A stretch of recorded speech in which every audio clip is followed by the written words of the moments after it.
Nós vamos começar agora com a mesa da tarde. Eu, de novo, perdi o folder para variar. Me presta ali, por favor, Fernandinha. Então, nós vamos lá. Agora à tarde, nós vamos passar para o segundo momento do evento, e nós vamos fazer o painel. Bom, deveria ser outro apresentando o painel. Por acaso... Cadê o Jefferson? Ele está aí? Ah, tá bom. Então, vamos ao painel Desmistificando Ciclo, novos debates. Serão 3 pessoas apresentando pesquisas que já se iniciaram sobre o PNAE, mas, em especial, pensando na ideia de ciclo e de alfabetização. Tá? Vou me apresentar, que sou eu, já vou compor a mesa, mas eu vou chamar os outros integrantes. A Jordana Castelo Branco, que está conosco esse ano e vem acompanhando desde o ano passado, né, na parte de gestão, a estruturação do PNAE. O Jefferson William, que vem debatendo comigo, junto com a Larissa e a Luciana, o que a gente tem presenciado nas rodas de conversa, ele já deve estar voltando aí, e a Fernanda, que é tanto da ESME de Niterói, como da UFRJ, a nossa doutoranda, que também vem atuando conosco desde 2013 no PNAE, tá bom?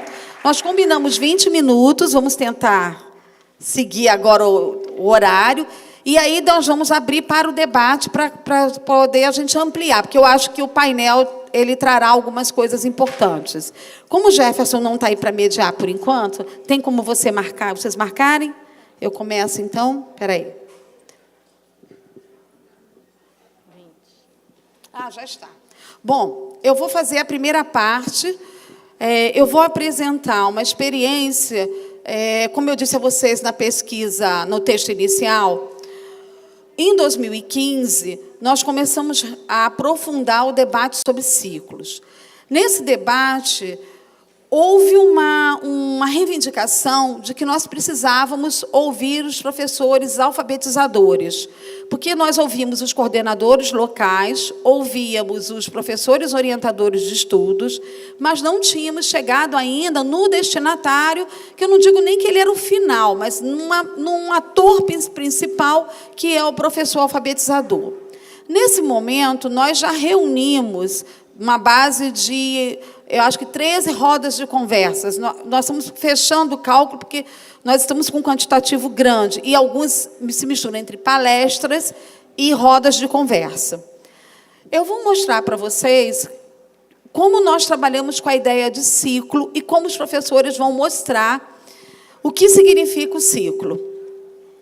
Geralmente, nós abrimos a roda de conversa apresentando a teoria, né, os aspectos sobre o que significa a proposta, e depois nós abrimos com indagações, para que possam os professores responder.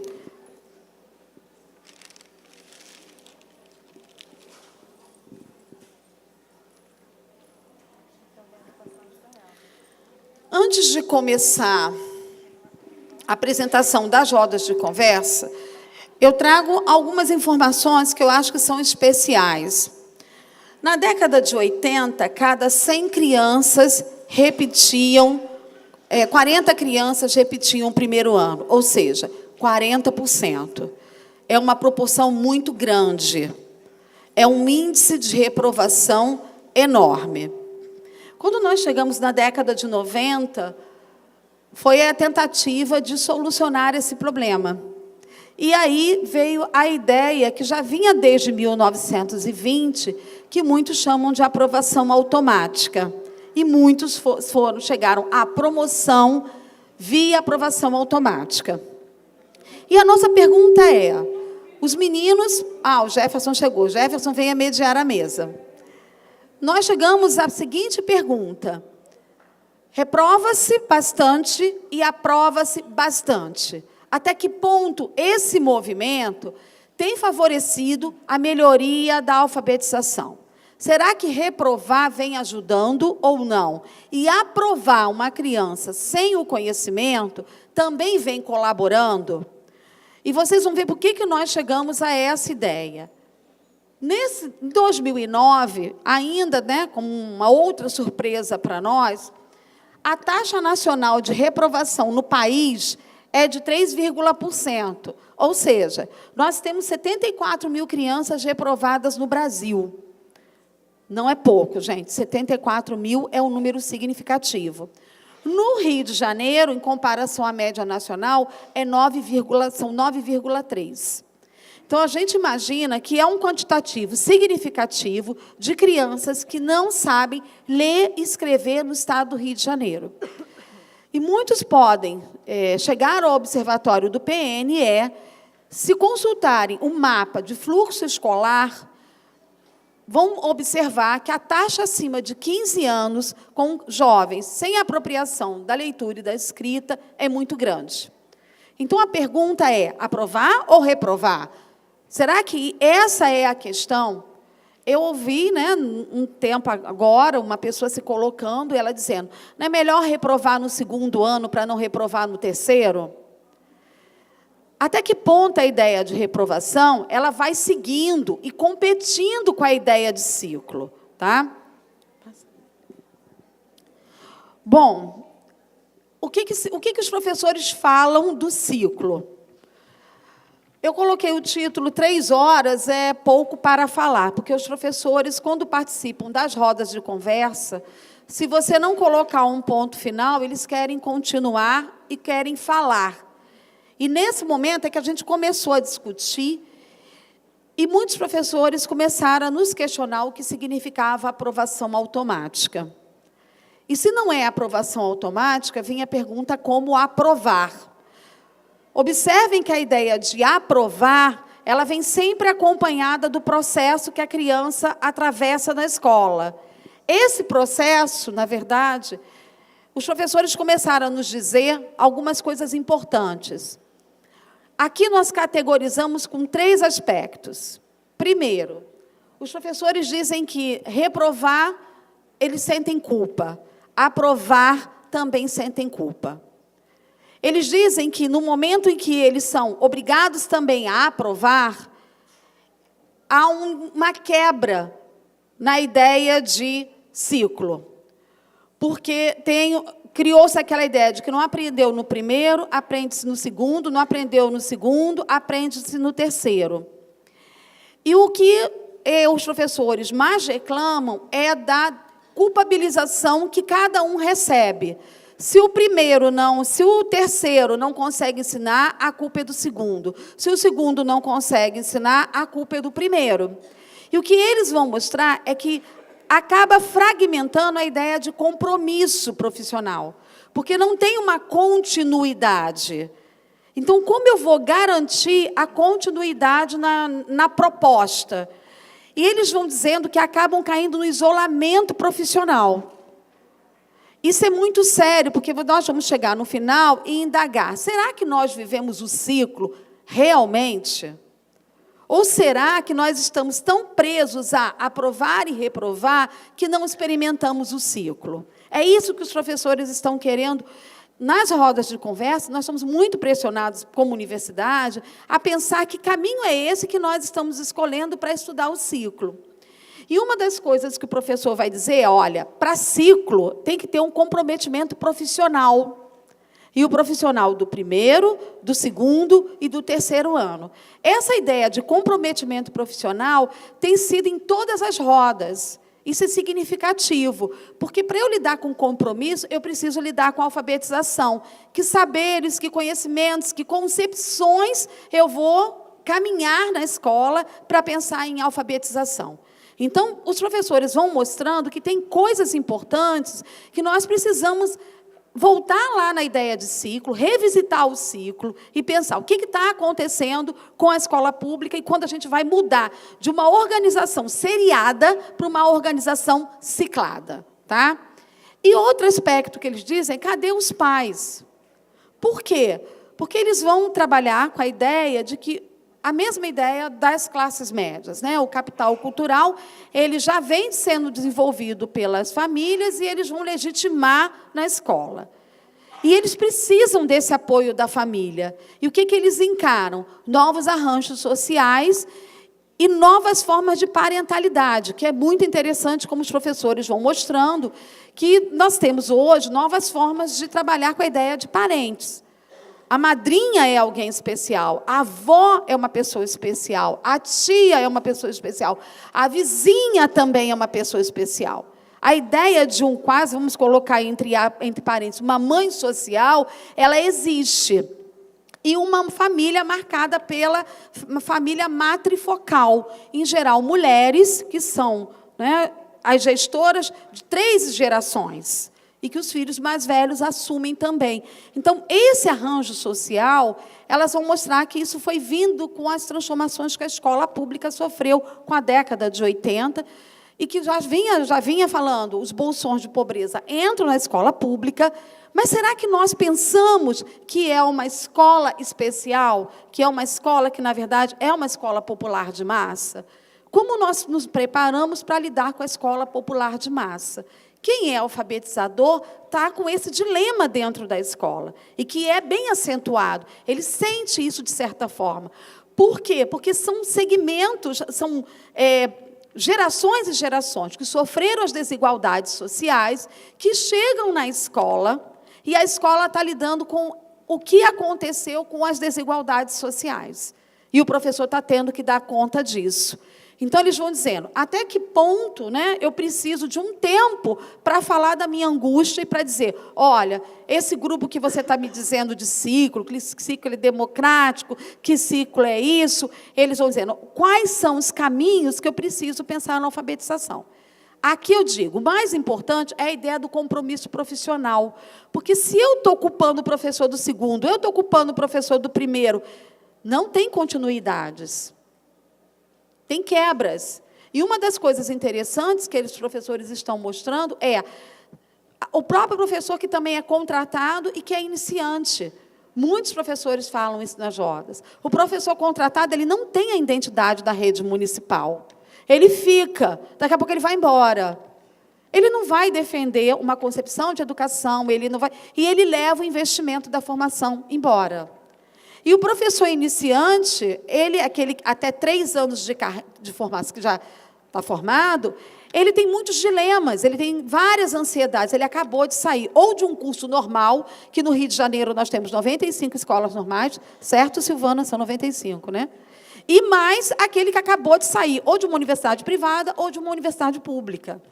E ele vai para onde? É como elas chamam, o batismo do fogo, é a alfabetização. Tá? Então, como eu vou trabalhando, quando a gente vai falar de ciclo, para eu chegar onde elas querem, elas primeiro vão me contextualizando para nós o que está acontecendo. Aí os professores, eles vão pensar outra ideia, eles dizem, o que significa um trabalho de equipe? Porque se o ciclo ele se baseia, ou Perrenot, ou outros autores que defendem numa ideia de equipe, que equipe é essa se eu estou sozinha? Se eu não tenho com quem dialogar, se não tem um trabalho de continuidade, e como eu avanço nisso? Por quê? Porque eles vão sugerir, aí eles voltam à família de novo, eles vão dizer, nós trabalhamos com os filhos dos trabalhadores. E como nós educamos os filhos dos trabalhadores? Eu acho que aí a gente tem um amadurecimento muito grande. Quando você começa a ouvir o professor alfabetizador, ele é muito rico para expressar, para falar, para dizer como lidam com os alunos que não aprenderam, e aí a coisa fica mais complicada quando eles chegam na repetência e como dialogar com os pais. Se vocês observarem, é uma escola que ainda não foi pensada. O ciclo foi pensado para que grupo social, para que grupo nós estamos falando de ciclo? Que escola pública vai favorecer uma ideia de ciclo? Então, ele vai mostrando que esses filhos dos trabalhadores, eles precisam de uma escola que lide muito com a ideia de conhecimento escolar, e que para nós não fica muito claro. E o ciclo veio muito baseado nas teorias construtivistas. E aqui no Rio tem uma forte reação às teorias construtivistas. Os professores, eles olham para a gente tipo assim, é construtivismo, é aprovação automática. É construtivismo, não precisa nem ler nem escrever. É construtivismo, não precisa avaliar. São esses caminhos que nos levam a pensar. E eles vão dizer, tá, mas quem nós estamos educando? E essas conversas não são conversas fáceis, são conversas com choro, com parada assim, com a respiração ofegante, com pessoas angustiadas, mas que acreditam na escola pública, porque acordam todo dia e vão para lá para mudar a realidade de crianças. Então, de que forma a gente vai dialogar com a ideia de ciclo? Vai. Outro eixo que os professores mostram é como as políticas lidam com as mudanças sociais e culturais. Primeiro, quais são os sentidos da leitura para a família, né, e de trabalhadores? Isso é muito importante, porque até então a gente pode trabalhar com a ideia de pobres, mas as professoras começaram a clarificar que não é bem a ideia de pobre que está em jogo, é o filho do trabalhador. Eu acho que essa é uma grande sacada do professor alfabetizador, porque ele vai mostrando que tem um trabalhador e que ele não sabe lidar. Por que é um trabalhador? Porque a mãe sai para fazer faxina, porque a mãe sai para cuidar de não sei o quê, porque o pai sai para fazer obra, porque esse é um segmento que até agora nós não consideramos dentro da alfabetização infantil. A gente escuta muito na EJA, mas até que ponto nós pensamos com essas crianças e com os filhos de trabalhadores? E aí eles perguntam como se dá o acompanhamento, de novo, volta a ideia da avaliação, como se dá o acompanhamento do conhecimento no ciclo. Vocês estão vendo quantas dúvidas, né, os professores estão mostrando uma escola tensa, marcada por desigualdades, acesso, mas como eu faço com a permanência que foi tanto apresentado de manhã? E aí eles perguntam, como vamos reinventar o conceito de aprendizagem? Porque o que os professores mais querem é aprender a lidar com a ideia de aprendizagem. As crianças que estão com dificuldades para caminhar na trajetória é o grande desafio para esse professor. E aí eles perguntam, como eu vou fazer para que esse menino aprenda? Como eu faço para que esse menino consiga avançar? O tempo todo eles vão perguntando, e aí eles perguntam, como que eu vou ser autor de algo que eu não conheço? Porque a universidade vem defendendo a ideia do autorismo e do protagonismo docente. Nós discutimos isso durante 2 anos. Mas eu preciso conhecer que escola é essa. E eles vão mostrando, eu quero lidar com a minha escola, eu quero lidar com a minha turma, eu quero lidar... Um dos maiores desafios atualmente é a educação especial. O que fazer com as crianças da educação especial? O que significa inclusão? E eles vão mostrando isso na fala, com os desafios que eles estão lidando. E outra coisa, como é que eu vou esquecer a minha biografia profissional? Eu vou apagar o meu passado e dizer que eu não tenho conhecimento e recomeçar do novo? Eu não posso me deixar na porta, ou deixar minha história lá na porta e entrar como se eu não tivesse história. E, no final, eles perguntam, tá, então tá bom, quais são os sentidos da docência para a escola pública?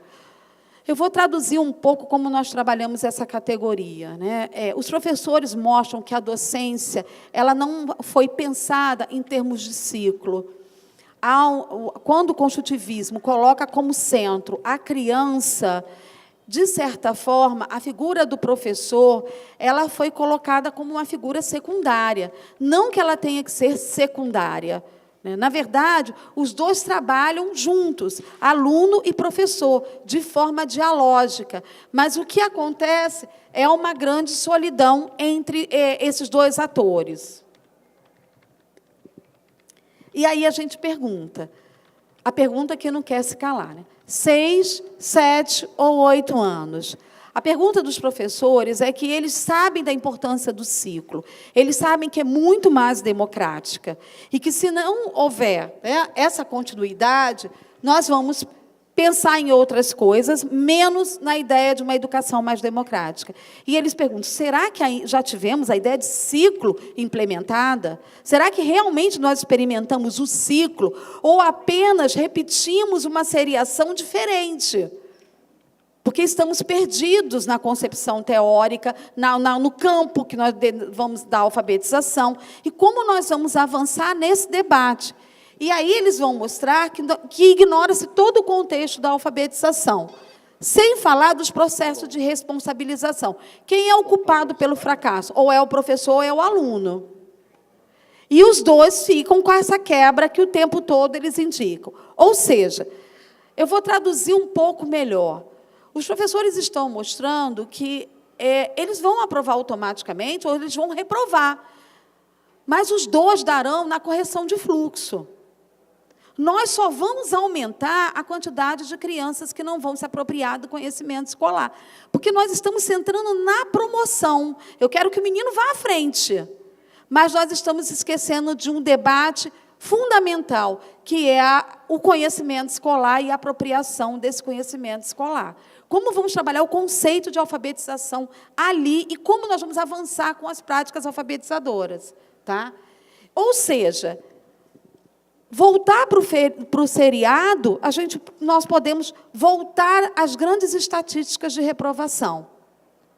Mas aprovar automaticamente, também nós vamos voltar para um processo difícil, que vocês estão vivendo com crianças no 4º, 5º, 6º, 7º, 8º, 9º, que não conseguem se apropriar.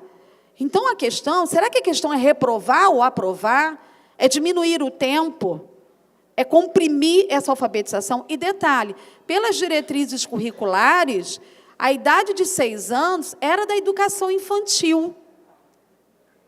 Mas será que é para a gente antecipar, se ela já foi colocada com as diretrizes, com a lei de 9 anos, para o ensino fundamental, se vai colocar a alfabetização para 5, o que nós estamos fazendo com as crianças? Nós estamos antecipando, então os professores vão mostrando que a coisa do tempo, como disse hoje a Fernanda, a questão não é o tempo, nós temos coisas mais importantes para pensar e que não estão em debates. Os professores alfabetizadores é que mostram, porque eles estão na sala de aula lidando diretamente com essas crianças. E, para fechar, vocês vão perguntar, que posicionamento nós vamos tomar? Né? Quer dizer, o posicionamento, enquanto UFRJ, né, e coordenadora do PNAEC, é lógico que eu vou defender a ideia do Conselho Nacional de Educação, que vai falar dos ciclos pedagógicos, porque nessa idade de 6, 7, 8 anos, eu posso pensar numa proposta de alfabetização que inicia, aprofunda e consolida um processo de alfabetização, entre aspas, né? Que a alfabetização você vai até o resto da vida, mas eu tenho um tempo para pensar nesse grupo que eu estou recebendo na escola. Adiantar.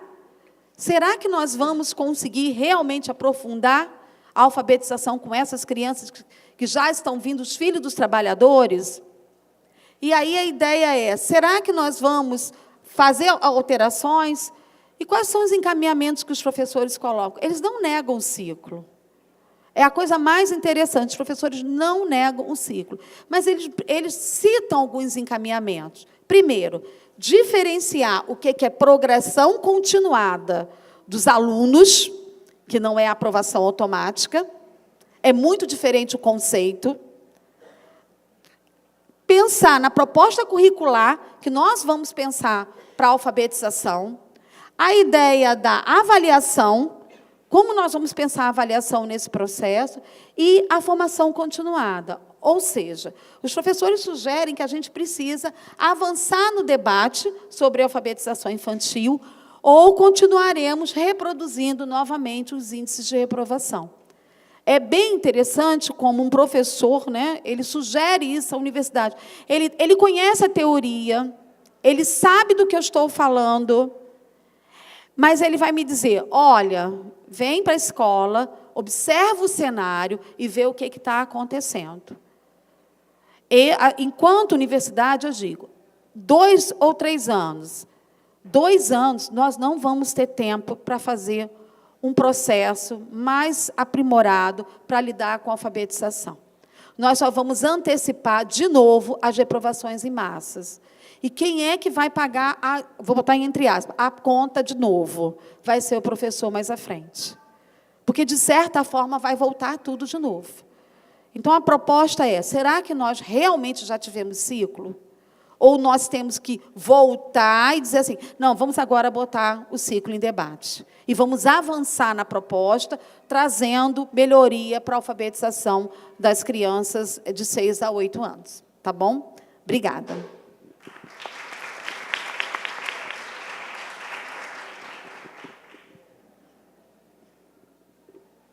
Agora é Nandinha. Bom, eu vou optar por ficar em pé, porque acho que me ajuda.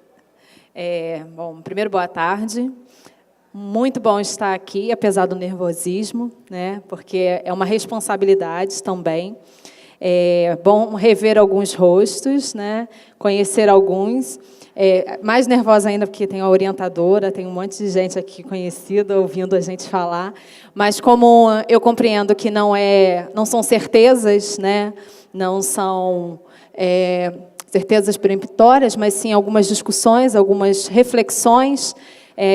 Estamos mais abertos para o debate, para uma conversa sobre essa questão da organização do tempo escolar, o ciclo de alfabetização e a formação de professores, entre reflexões e discursos.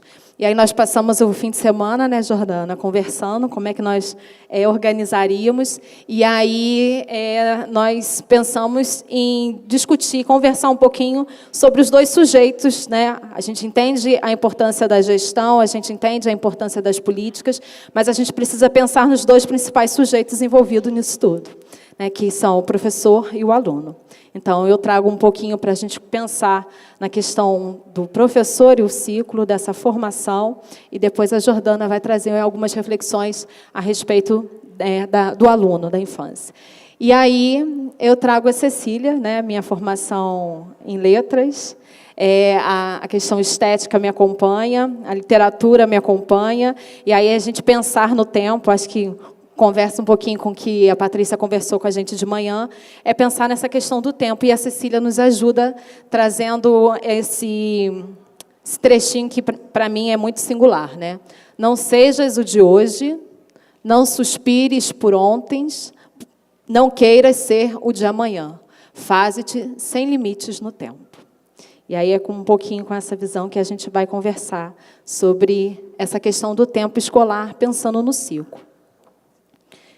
Bom, e aí eu trago algumas reflexões que fizeram parte em algum momento da minha pesquisa, em outros frutos de estudo para esse momento, e aí pensar nessa proposta, né, dessa proposta da organização do ciclo de alfabetização, do ciclo, pensando nessa reestruturação do tempo.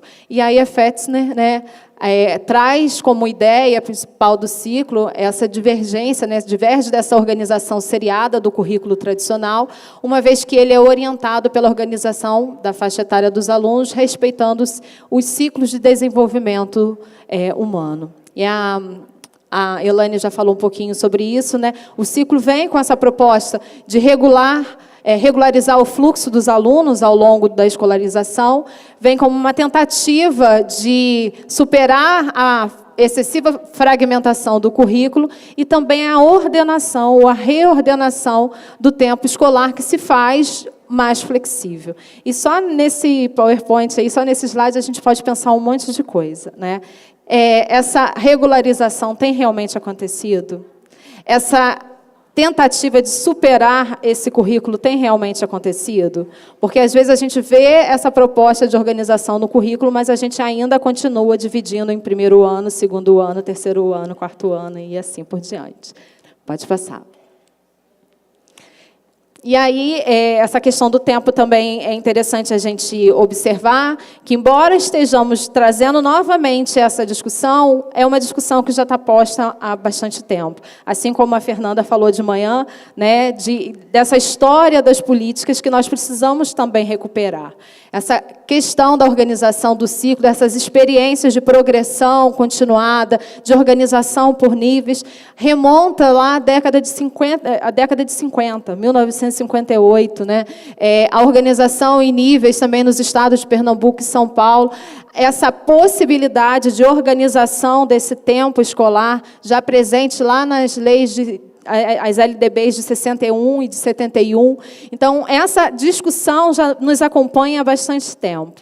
A LDB de 96 traz isso de forma mais clara, possibilitando essa flexibilização da organização, reiterando a possibilidade de organização em ciclos.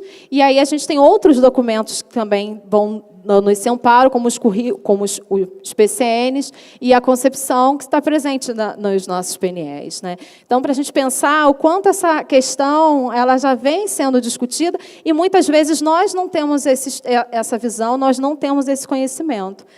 Para discutir sobre isso, precisei buscar essa fundamentação histórica, essa fundamentação teórica. E aí isso vai influenciar no que eu vou falar mais à frente sobre a importância desse momento de formação continuada que o PENAIC tem trazido. Pode passar.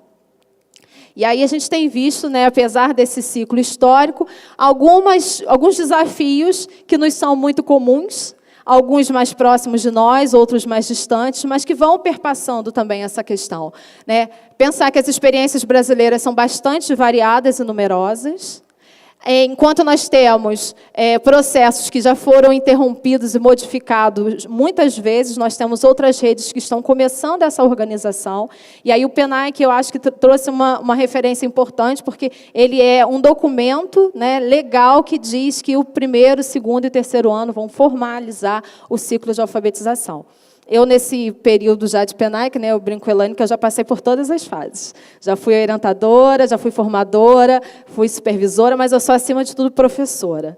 E pensar, participar de todo esse movimento me possibilitou conhecer diferentes sujeitos, conhecer diferentes realidades, e é possível a gente observar como isso tem acontecido. Algumas redes que já vêm nessa discussão há bastante tempo e outras que estão começando esse movimento, que muitas vezes é atravessado por questões políticas, por questões estruturais, e aí esse movimento que o PENAIC trouxe foi muito importante. Mas ele não pode se encerrar, né? E, além disso, né, a Andressa Vidal, que é uma professora que também faz parte do PENAIC, ela fez uma pesquisa de mestrado dela, pensando nessa questão da avaliação e da organização dos ciclos numa rede específica, e foi conversar com os professores. E aí eu achei interessante, quando fui olhar a dissertação dela, né, coisas também que são muito similares e coisas que também são muito semelhantes ao que a gente sempre discutiu na formação, né? Muitas vezes o que impede essa implementação, essa organização dos ciclos, né? A questão da não alteração do currículo, que se mantém organizado por ano de escolaridade, a reprovação anual, e às vezes vão se organizando estratégias para que essa reprovação aconteça, muitas vezes em relação à frequência, né? A questão da exigência de conceitos mínimos para aprovação, e aí a Fernanda falou muito bem sobre isso de manhã, né? Quando que a avaliação se torna currículo. A questão da falta de professores extras para reagrupamentos, que é uma discussão que vai aparecer no material do PENAIC.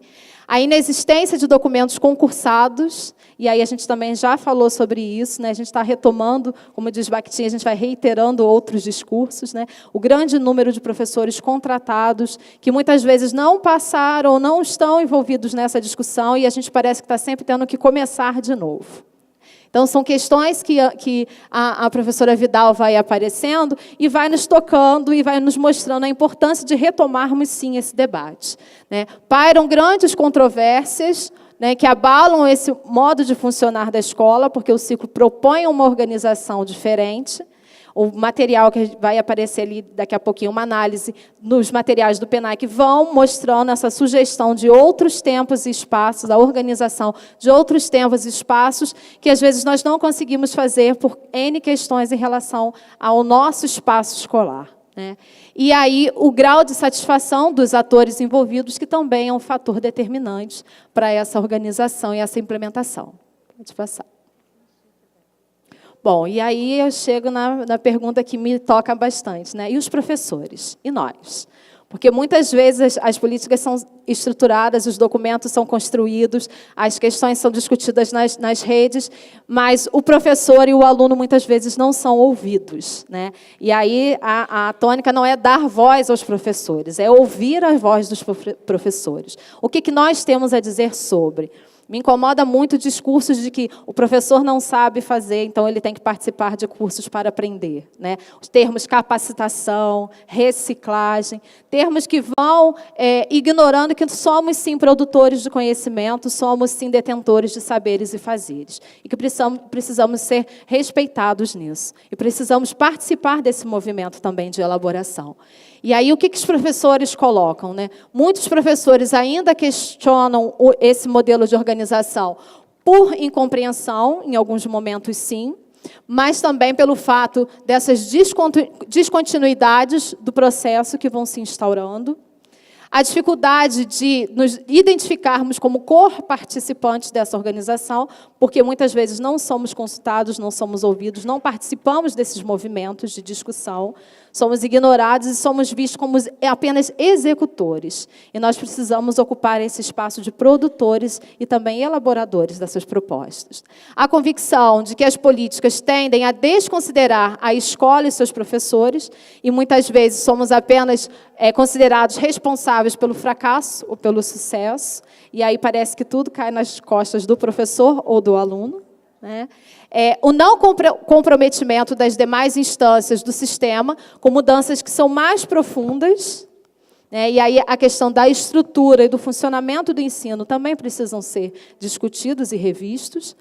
Para muitos professores, as condições de trabalho são insuficientes. Nós temos a vontade de fazer, nós buscamos fazer, mas, às vezes, temos que ficar remando contra a maré e brigando para fazermos aquilo que nós acreditamos, né? A necessidade de realmente um padrão democrático de colaboração entre gestores, direção, coordenação pedagógica e professores, a proclamada gestão democrática, que precisamos garantir também, e a necessidade de formação para que possam ter subsídios, né, possamos ter subsídios para enfrentar esses novos desafios. Pode passar.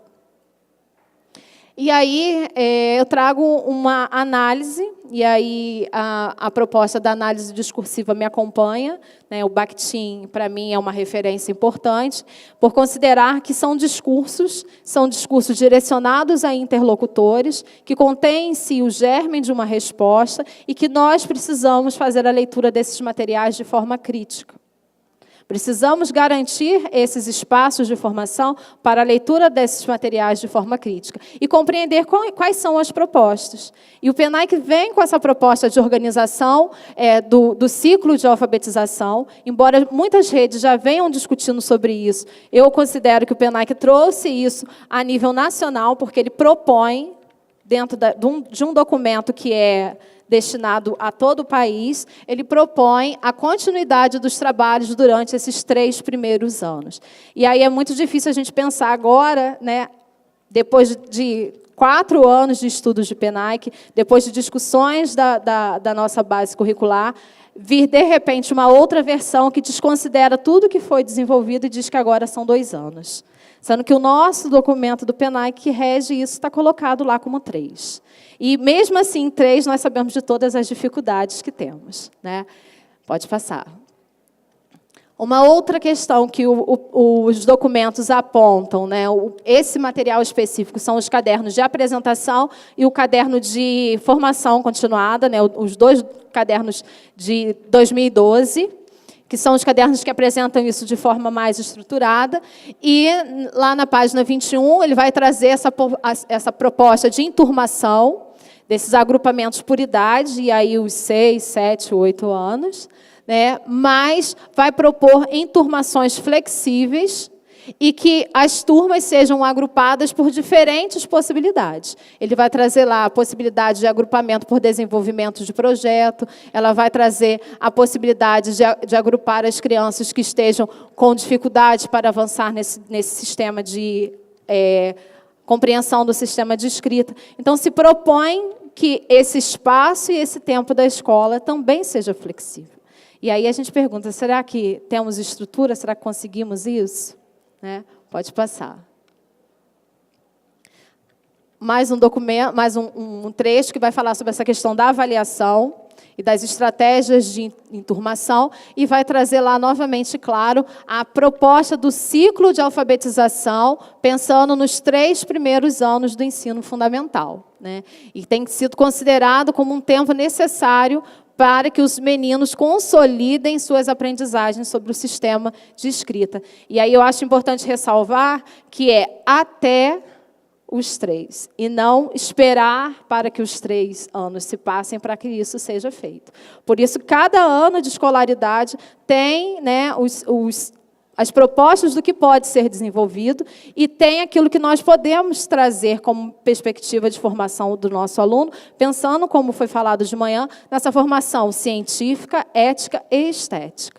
Não é aguardar os 3 anos para que isso aconteça, mas é flexibilizar e propor novas estratégias para que as crianças consigam consolidar essas aprendizagens. E esse consolidar também já é um termo que a gente pode, né, questionar, né? Será que nós consolidamos a nossa aprendizagem do sistema de escrita em algum momento? Ou nós estamos sempre aprendendo, nós estamos sempre tendo possibilidade de avançar? Então, essa consolidação também é um termo que a gente precisa questionar, né? Pode passar. E aí, novamente, a questão, né, desses direitos de aprendizagem, que a gente também pode trazer diversas reflexões sobre, mas o tempo não nos permite. Mas acho que, além de garantir os direitos de aprendizagem, a gente precisa garantir o direito de aprender do aluno. E aí pensar nas diferentes estratégias, nos diferentes materiais, considerando esse sujeito, essa criança, para além de aluno, para essa criança, e pensar o que nós podemos, a partir dali, propor como conhecimentos, capacidades e habilidades, considerando esse sujeito. Pode passar. Quanto tempo eu tenho? Pode passar. Bom, nesse percurso, a formação docente, e aí o material do PENAIC, né, os documentos, eles enfatizam muito. A formação é um dos eixos estruturantes do PENAIC, e eu acho que um dos principais eixos, mas a gente também precisa ter cuidado com o que está sendo proposto, entender, como nós sempre advogamos, né, a Universidade Federal do Rio de Janeiro sempre propôs isso, é pensar na formação continuada não como complementação, como capacitação, como garantir ferramentas, né, mas entendendo como um espaço importante de diálogo, de promoção da autoria docente, de promoção também dessa ampliação desse estudo teórico, mas considerando também as nossas práticas. E aí, pode passar. Com a palavra, os professores. A Elaine trouxe as falas dos professores da roda, né, das rodas de conversa, e eu trago professores alfabetizadores que contribuíram com a minha pesquisa. E aí não vou ler tudo, não se preocupem, até porque o tempo está acabando, mas eu acho importante trazer a fala desses professores, porque é a fala deles, né? Quando a gente só menciona como discurso indireto, já é a minha interpretação sobre a fala do outro. E aqui a gente tem retratado o que os professores colocaram. Então, nós precisamos, para além de dar voz, ouvir e compreender o que nós estamos falando. E aí, esses duas professoras alfabetizadoras, falando sobre o ciclo, trazem, né, algumas reflexões daquilo que a gente apontou aqui em relação à análise dos materiais, em relação a esse histórico, né? A professora Rosa, ela vai dizer, a proposta do PENAIC vai também junto com a do ciclo, né? Então, ela percebe essa articulação, o quanto o PENAIC trouxe essa ideia. A ideia do ciclo, mas ela vai apontar que a ideia do ciclo está muito entremecida. E precisa de muita estrutura, de muitas coisas acontecerem ao mesmo tempo para realmente dar certo. Pode passar. Aqui um outro trecho maior, mas eu vou só destacar algumas partes. Eu acho muito interessante quando ela coloca, né, uma outra professora, que é professora e pedagoga, que ela diz, né, o ciclo, se a gente for analisar, não acontece. E na escola que ela trabalha, eles já haviam trabalhado com os reagrupamentos, principalmente na época em que era obrigatório, né? Um momento de discussão, de efervescência, mas depois a gente acabou retornando cada um para o seu ano de escolaridade e acaba sendo o mesmo como era antigamente. E depois ela vai colocar, né, que essa organização, o ciclo propõe outra coisa. O ciclo propõe uma outra organização, uma organização flexível, pensando nesse sujeito, mas muitas vezes esse espaço não garante, e aí o professor fica muito resistente, ou porque não acredita, ou porque tem medo. E aí, lá no final, ela vai dizer, meu medo em relação ao PENAIC é que a gente vê que ele segue a proposta do ciclo, mas, assim como o ciclo, infelizmente, ainda não deu resultado de fato. Então, essa preocupação com o resultado, né, sempre pensando, e aí, depois disso, como é que a gente vai fazer?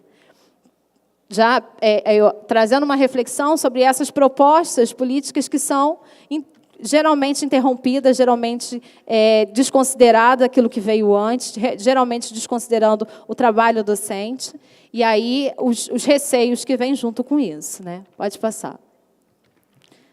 Aqui também é um diálogo com duas professoras que vão trazer essa reflexão, né? Tem que mexer nos espaços, tem que mexer no tempo. Não é só o interesse do professor que conta. São outras questões estruturais que a gente também precisa dar conta, que também precisam ser discutidas. Pode passar. E aí, eu trago para finalizar a importância do PENAIC para essa discussão. Nós estamos aí caminhando para o 4º ano do PENAIC. Todo ano é sempre uma incerteza se vamos continuar, se não vamos, 5º, né? Como é que isso vai ser? Nós já passamos por diferentes possibilidades, projetos, né, propostas, nós continuamos aí resistindo, né, o fato de nós estarmos aqui hoje é uma proposta de resistência também, ao meu ver, de buscar, não, a gente precisa discutir sobre isso, a gente precisa conversar sobre isso, e aí, considerando que o Tardif vai trazer, que essa construção dos saberes necessários à prática profissional é complexa e marcada por diferentes períodos, diferentes vivências e diferentes experiências. E a formação continuada é uma experiência, uma vivência importante. E aí a Carmen Sanches vai dizer, né? Ver, ouvir, compreender o outro no que ele diz, pensa, significa reconhecer que o seu ponto de vista é tão válido quanto o meu, mesmo me parecendo menos desejável.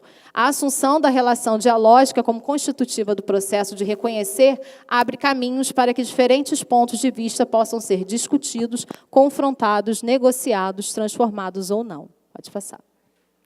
E aí eu trago as duas últimas falas, né, quando os professores vão falar da importância que teve essa formação continuada no PENAIC, em função disso, né? O professor José, ele vai dizer, a troca com meus colegas aqui na formação tem sido de grande valia para a minha formação, porque, na verdade, antes eu tinha o quê?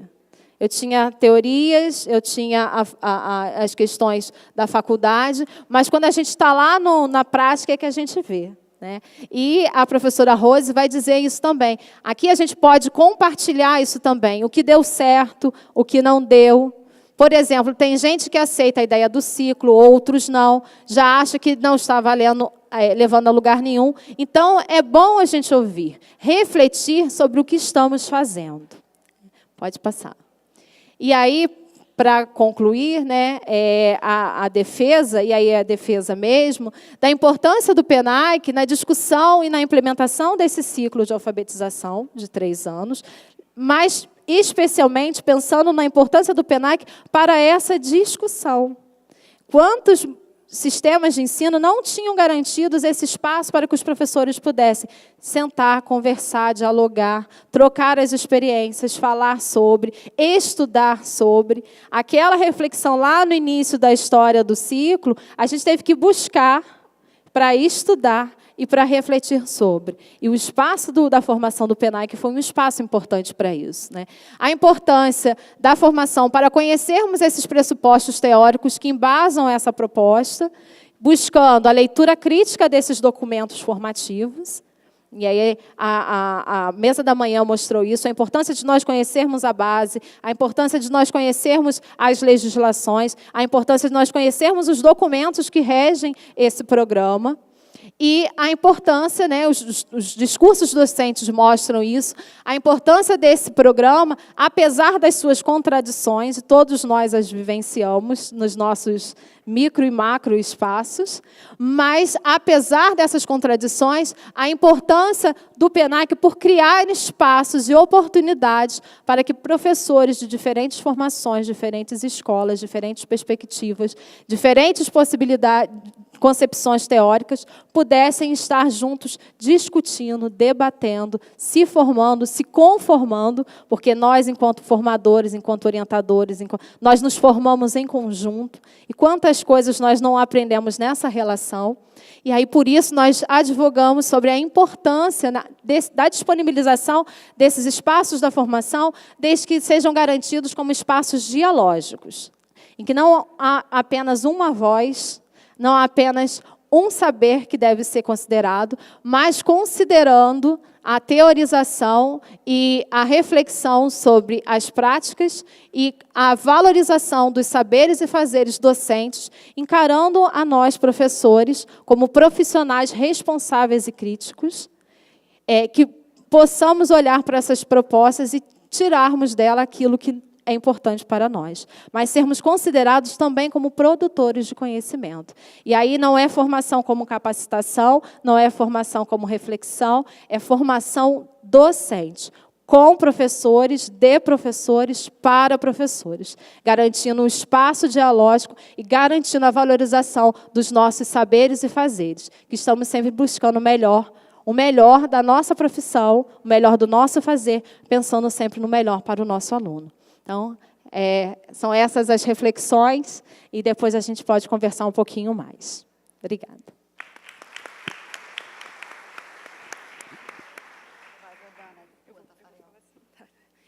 Boa tarde. Eu gostaria de me desculpar que eu vou falar sentada, porque eu me sinto mais segura. E o tema do PNAEC é um tema muito novo para mim e que tem me mobilizado bastante, principalmente porque a gente tem se debruçado em olhar o que os planos municipais de educação têm, né, colocado nos seus textos a respeito da alfabetização, em especial tendo a alfabetização como meta para os municípios. E essa minha fala eu vou dividir em dois eixos.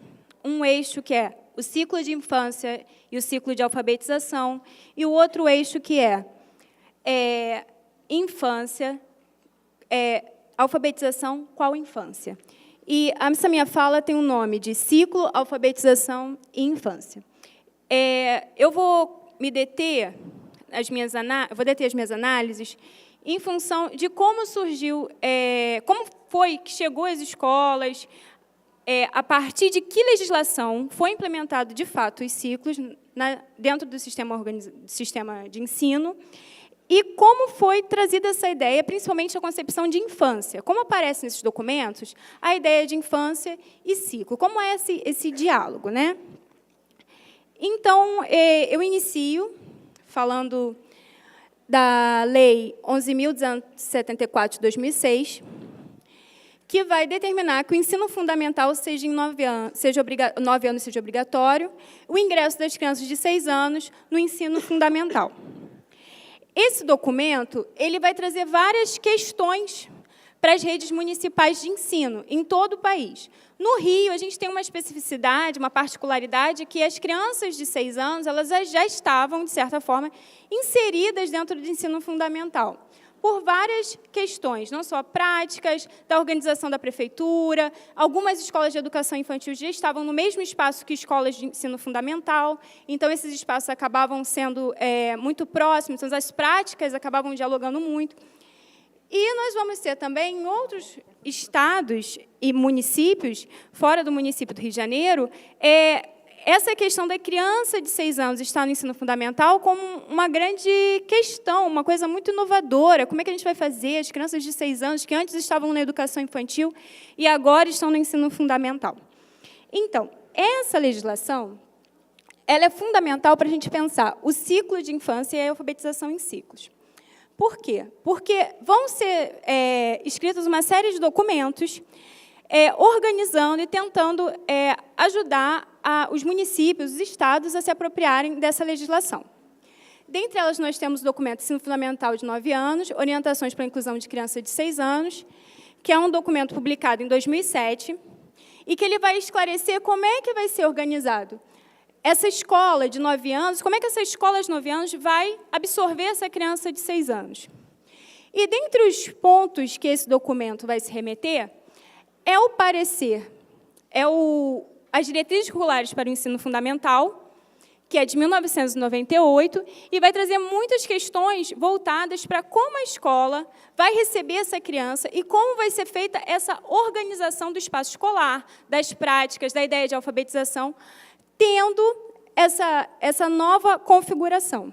E é no parecer número 4 do Conselho Nacional de Educação, no que diz a Câmara de Educação Básica, que vai se falar que esse ensino, em 9 anos, vai dar diretrizes para organizar esse ensino e vai falar o seguinte, que vai haver os ciclos de alfabetização, que esses ciclos terão 3 anos, começando aos 6 e terminando aos 8 anos. Pode passar, por favor? Então, o que vai dizer esse parecer? Eu trouxe alguns trechos do parecer, que são trechos que, para mim, são muito elucidatórios do que seria esse ciclo de alfabetização e como ele traria a questão da infância. Porque os debates em torno dos ciclos, eles são muito anteriores a 2006. A Fernanda já mostrou que é um debate que já acontecia já há muito tempo, desde os anos 50, e ele vai culminar em 2006 com um documento instituindo o ensino fundamental em 9 anos, e com esse documento de 2008, organizando e falando em ciclo de alfabetização em 3 anos. Então, o que diz esse trecho, né, que eu fiz o recorte? O 3º ano da pré-escola não se pode confundir com o 1º ano do ensino fundamental, pois esse 1º ano é agora parte integrante de um ciclo de 3 anos de duração, o que poderíamos denominar de ciclo de infância. Então, o que o parecer vai dizer? Que o ciclo de alfabetização é o ciclo de infância. E por que ele vai usar esse termo infância? Porque ele vai trazer também forte que essa escolarização da criança de 6 anos, ela vai ter que ter presente também uma concepção de infância, valorizando a criança na sua plenitude, nas brincadeiras, nas farlendas, nos jogos com as palavras. Ele vai trazer, sim, o processo de aquisição da leitura e da escrita, mas considerando as particularidades da infância, que é por isso que o documento vai trazer esse termo, ciclo da infância.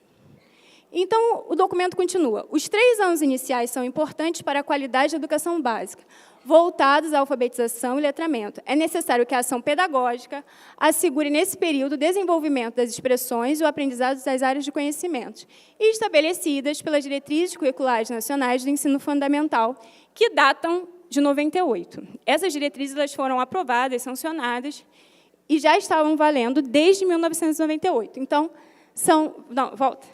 Então, como vocês podem ver, o documento a que ele se refere, ele foi aprovado, ele já estava em vigor há 10 anos. Então, ele vai dialogar esse ciclo de infância com uma concepção de infância, de valorização e de respeito às particularidades da criança, e, ao mesmo tempo, vai entender esse ciclo de infância fundamental para a democratização da alfabetização. Então, pode passar.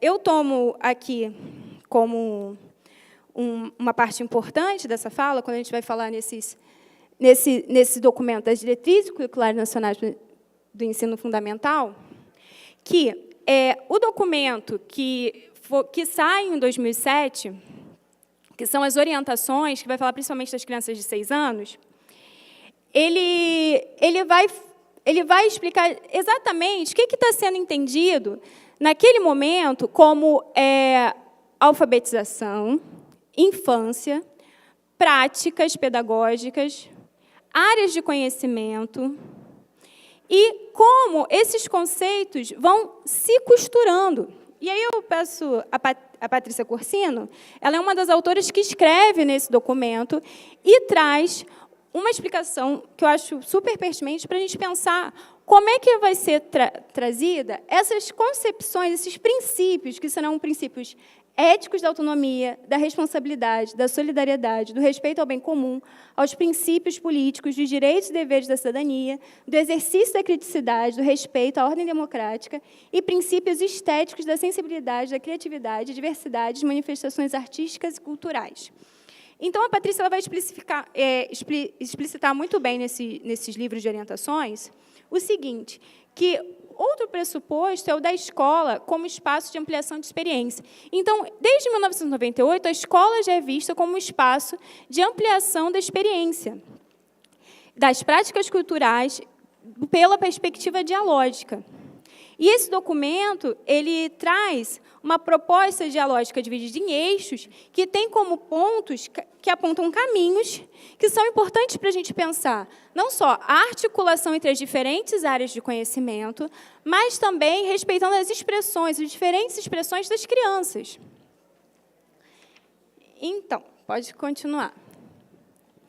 E aí a gente vai pensar, o que essas expressões das crianças, elas querem dizer não só da brincadeira, do corpo, da ludicidade, da expressão oral.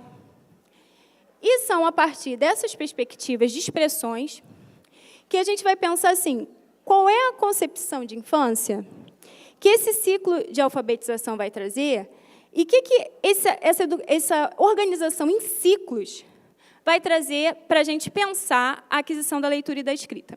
Então, um ponto importante do parecer 4, que eu disse anteriormente, é que, mesmo que o ensino seja seriado, ele deve considerar a organização em ciclos. O que isso quer dizer? Que, por mais que seja seriado, o princípio que deve reger essa organização é o princípio de uma alfabetização processual, continuada. Por mais que a organização seja em primeira, segunda, terceira série, ela deve ser vista como processual, vista como processo. E quando a gente vai pensar nessa alfabetização enquanto processo, a gente vai ver que essa alfabetização, esse ciclo de alfabetização, ele vai trazer questões muito importantes para a gente pensar esse processo como uma forma também de trazer essa criança para que ela possa não só ser considerada como cidadã, mas exercer os seus direitos enquanto cidadã.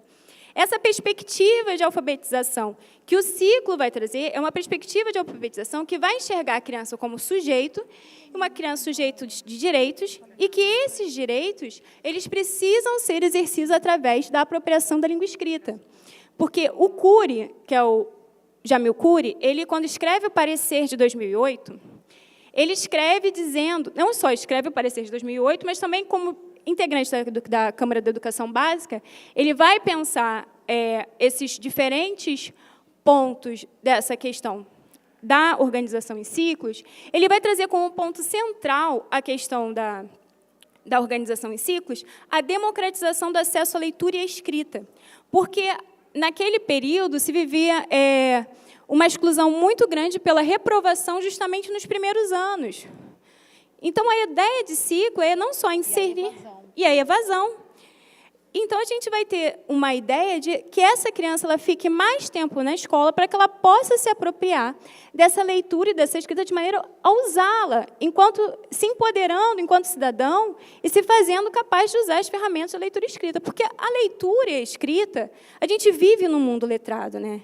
Se você não sabe ler, se você não sabe escrever, você não lê o folder, você não pega o ônibus, você não consegue se informar sobre vários assuntos, você não consegue nem falar no Facebook, gente, nem conversar no Facebook não dá, porque é tudo escrito. Tem as fotos, mas é tudo escrito. Então, participar do mundo letrado, estar inserido no mundo letrado, é uma questão também democrática, de acesso à vida social.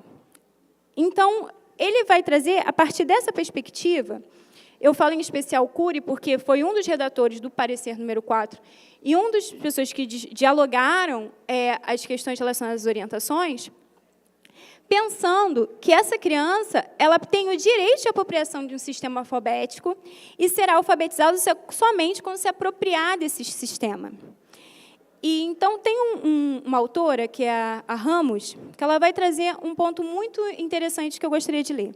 A criança tem o direito de se apropriar do sistema alfabético, em contextos reais, significativos de leitura e escrita, de forma que ela possa elaborar saberes que possibilitem a transformação cultural por meio da leitura, escrita, para além do registro da palavra. Então, a alfabetização em ciclos de 3 anos, ela não é uma ferramenta política de inclusão e transformação social, fundamental no processo de democratização do acesso à educação. No que tange, sobretudo, a linguagem... Ih, já está acabando. A linguagem escrita. Então, quando a gente vai pensar que, nessa alfabetização em círculos, ela busca também articular, nesse princípio, pode passar... Ela busca... Não, pode voltar, então. Estou acabando, gente. Ela busca articular essa concepção em ciclos. A cumplicidade do desenvolvimento com o da aprendizagem. E ela busca trazer articular fenômenos interativos, culturais e temporais. A criança está sendo entendida como sujeito de cultura, inserida na cultura e produtora de cultura. Pode ir. No entanto, quando a gente vai se aproximando do campo da escola, a gente vai vendo que essa ideia de ciclo, essa ideia de um ciclo de alfabetização que possibilite a democratização do conhecimento, da democratização da linguagem escrita, essa concepção de infância, que tem a criança enquanto sujeito, portadora de direitos, em que a linguagem escrita é uma forma dela se apropriar desses direitos, exercer esses direitos, a gente vai ter digamos assim, a escola vai mostrar outras coisas, muitas vezes. Não só no âmbito das práticas, mas principalmente no âmbito das políticas. Então, assim, Kramer realiza uma pesquisa em 2009, que ela vai aos espaços, né? São listadas 21 escolas, e essas escolas eles vão analisar como tem sido o processo, né, de transição do ensino fundamental para a educação infantil, e vai vendo que nesse processo, muitas escolas, né, essas instituições são todas do município do Rio, que ela analisou, você tem todo um mobiliário não adequado nessas escolas, assim como práticas pouco pedagógicas, que muitas vezes invisibilizam a criança, não havendo uma possibilidade de escuta, de troca. E também vamos ter, depois, em 2016, a gente faz uma outra pesquisa, que é uma pesquisa que eu integro o grupo da Patrícia de Pesquisa, e a gente faz uma pesquisa que vai investigar as políticas de livre leitura. A gente não tem como foco a alfabetização, mas sim as políticas de livre leitura, e 62 municípios de 92 do Estado respondem esse questionário. E aí a gente tem uma outra surpresa, que muitos municípios eles aderem ao PNLD e também compram livros didáticos, compram sistemas apostilados, compram cadernos e apostilas, tanto para as crianças do ensino fundamental, quanto também para os professores. Então, aí a gente tem uma outra questão muito séria. Como é gerido o tempo escolar? Como é que essa infância é respeitada numa escola onde você tem o livro didático, você tem o sistema apostilado, e é para a mesma criança, dos anos iniciais do ensino fundamental. Ela tem o livro didático, que vem por via do PNLD, ela tem a apostila, ela tem o sistema apostilado. Então, assim, ficam duas questões muito importantes para a gente pensar. A autoria do professor é respeitada?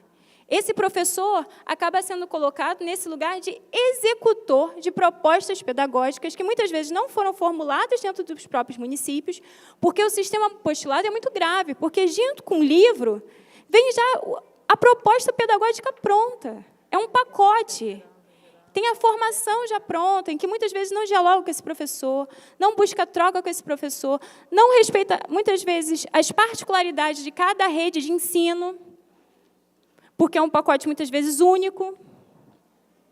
E a gente tem uma outra questão que a gente vai observar, que agora nessa pesquisa que está sendo realizada junto no PNAEC, junto com a Elaine e com o Jefferson, que a gente está vendo o seguinte, que a gente vai analisar os...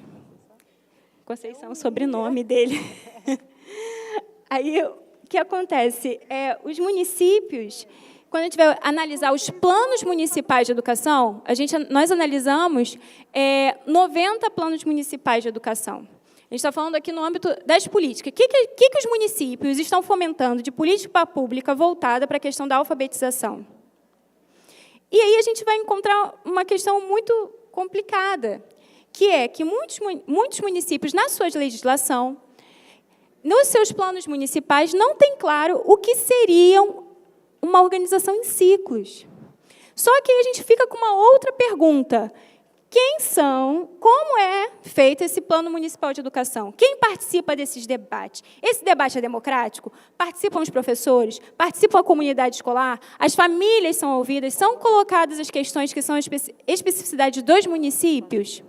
São realizados fóruns de debate para esses planos? Então, assim, são questões que a gente vai pensando quando vai lendo esses planos, né? E aí tem uma outra questão que a gente vai ver, é que muitos municípios vão colocar como uma das estratégias da sua meta relacionada à alfabetização a questão que é a questão de implementação desses ciclos. Então, tem municípios que ainda nem conseguiram implementar em suas redes por uma série de questões, muitas vezes mais no âmbito das políticas do que necessariamente do âmbito das práticas desses professores, né? E aí a gente vai para o próximo slide, que aí a gente vai pensar assim, o que isso tudo está mostrando para a gente? Como é que essa criança tem sido concebida, né, dentro desses espaços escolares, enquanto sujeito desse processo, desse ciclo, né? Então, eu vou trazer aqui para a gente refletir um pouco as ideias do Sacristã, que ele vai dizer que a ideia de aluno, tal como a gente conhece hoje, ligada à escola, ela surgiu no século XX. E que esse sujeito escolar surge com a institucionalização da infância, principalmente na modernidade, em que quem são as pessoas que vão ocupar esse espaço escolar? A gente vai ter o espaço escolar como espaço de guarda daqueles menores, muitas vezes infratores, daqueles que as famílias não têm como dar atenção a esses cuidados, como um espaço de moralização, como um espaço de disciplinarização. E aí a gente vai pensando, como é que tem sido concebido a educação, a criança, dentro das políticas, porque muitas vezes as questões vêm das políticas para as salas, e muitas vezes as impossibilidades e possibilidades do ciclo esbarram nas políticas municipais, no âmbito de como essas políticas fomentam, essas gestões pensam essa inserção, essa implementação dos ciclos de alfabetização. Então, a grande questão é, quais os conceitos... Se a legislação federal vai pensar numa criança enquanto sujeito, como é que essa ideia reverbera nos municípios e como as políticas municipais vão se apropriar disso? Então, para a gente fechar essa conversa, o objetivo básico dos anos iniciais do ensino fundamental é ensinar as crianças a ler, escrever e contar. E aí eu me aproprio de uma pergunta que a Patrícia traz num texto dela, que eu acho que é fundamental para pensar a alfabetização, que eu li muito para pensar, que é o texto da Alice, para mim é o texto da Alice, que é o texto que ela apresentou pela manhã, que ela vai questionar o tempo todo como e quando esse processo vai acontecer. Então, se os documentos oficiais apontam o ciclo como um lugar de aquisição da leitura e de escrita, onde se inicia o processo de alfabetização, mas considerando as especificidades das crianças, sobretudo as diferentes infâncias. Porque os documentos, eles vão colocar, está implícita ali a ideia, principalmente esses dois documentos que eu analisei para pensar e refletir sobre o que o ciclo traz como concepção de infância, eles vão partir de uma concepção de infância construída histórico, político e social. Então, a gente vai pensar que, se a infância é uma construção histórica, política e social, ela tem especificidades, sim, de acordo com as diferentes infâncias. Então, a gente vai pensar, assim, dentro de uma perspectiva, ainda dialogando com a Patrícia, assim, dentro dessa perspectiva, nota-se a diretriz de uma alfabetização sob a perspectiva dialógica, na qual a língua como interação verbal, realizada por meio das enunciações, e a linguagem como constitutiva do sujeito. E aí eu acho que é muito interessante retomar a apresentação de manhã para pensar quais os caminhos apontados para uma alfabetização dialógica. Dialógica que abre a possibilidade de apropriação dessa ideia de ciclos, junto com a ideia da criança enquanto sujeito, portador de direitos, e que tome a aquisição dessa linguagem escrita e se empodere e seja se constituindo enquanto cidadão. Claro, a gente vai ter aí dentro de toda essa discussão uma questão que eu repito, que é a questão das políticas públicas.